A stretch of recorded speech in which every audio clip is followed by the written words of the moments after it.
Hey guys, it has been a minute since I've sat down to just chit chat with you guys.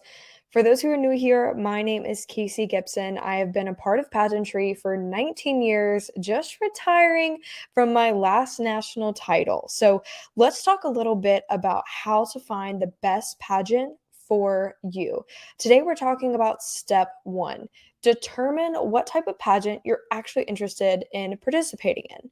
There are so many different types of pageants out there, ranging from beauty pageants to scholarship pageants. So let's talk about the importance of determining what type of pageant you actually want to compete in and what you're looking forward to getting out of this experience.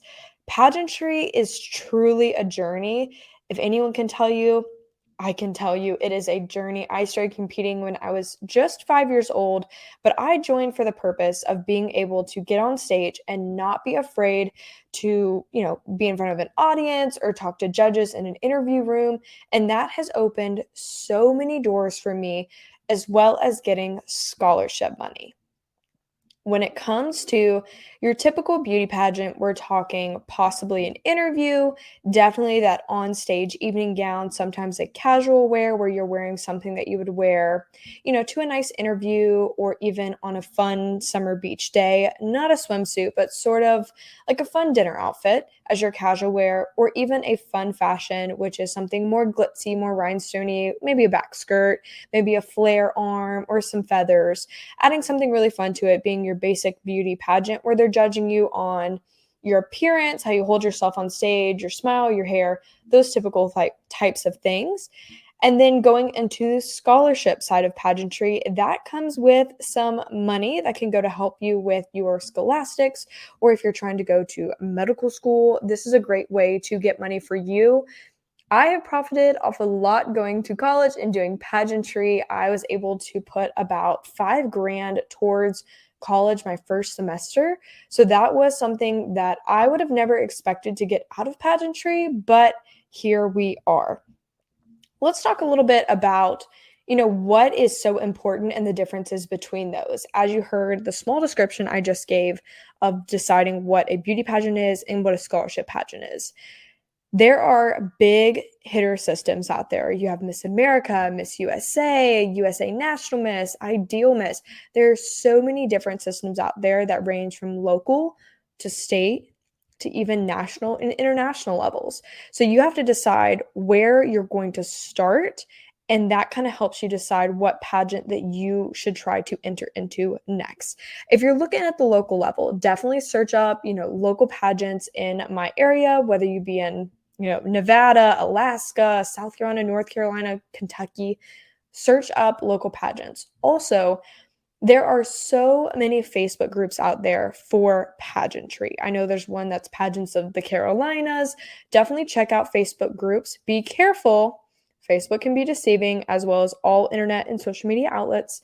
Try to find groups that you see people that you know in the pageant world are in. And don't be afraid to ask girls that are competing in pageants. If you've never competed in that system, why did you join this? What type of pageant is it? Definitely doing your research is going to help you and make this experience and this journey a little bit more easy going into it, having an idea of what is happening in that specific pageant. I promise. You don't want to sign up for some glitz, glitter dolls, something pageant, and you show up and you're in your Sunday best, and these girls are in full glitz with the teeth. They've got falls, hair wigs, 6-inch, stripper heels. You will be so shocked and probably never want to do pageants again.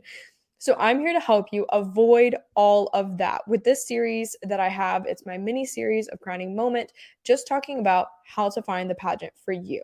So like I said, determining what type of pageant you want to compete in is really going to help you here. So if you're getting ready to go to school and maybe you're thinking, I need a few bucks to really just get through my fall semester, trying to decide what I can do. If you're interested in getting scholarship as well as possibly getting a Jeep, yeah, you heard me right, a Jeep, you should try the High School America system because their collegiate winner also gets a Jeep, but it doesn't come for free. You have to put in hard work, time, and dedication to these titles. Taking pageantry serious from the get-go is going to help you excel a lot quicker than you would have ever thought. Okay, so you've heard a few different things about the different types of pageantry, ranging, the beauty to scholarship, what's the important type of determining.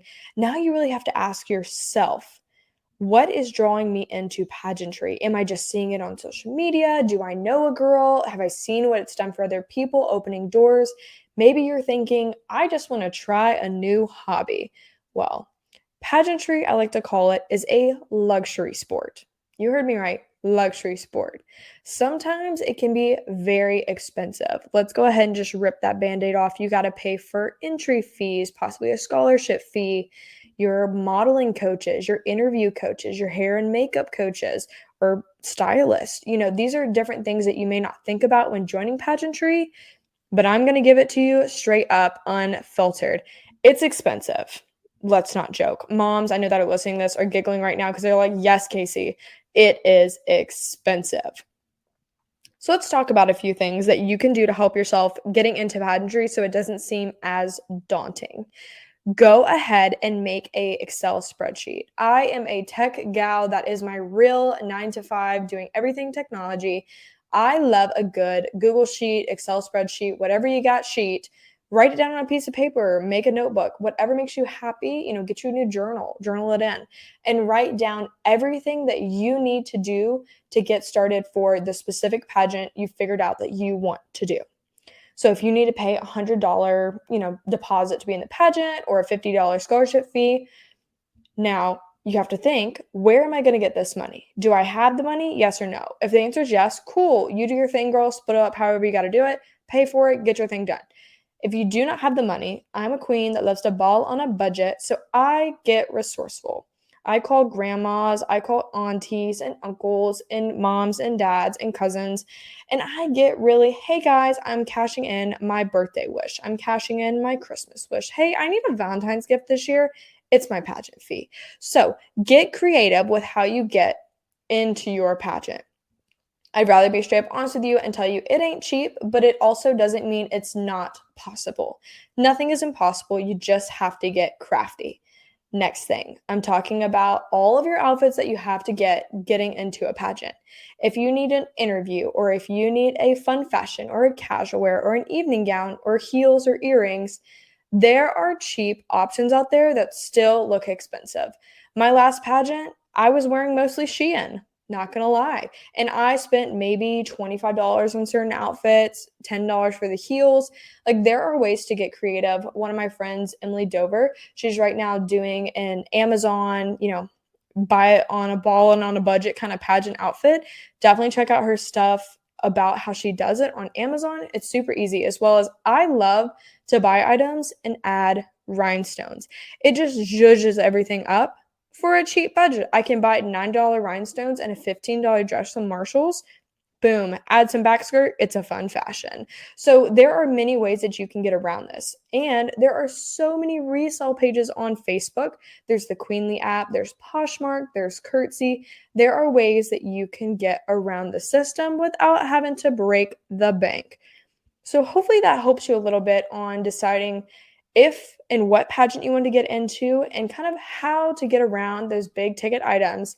Even when pageantry can be a luxury sport, it is still an obtainable hobby to have.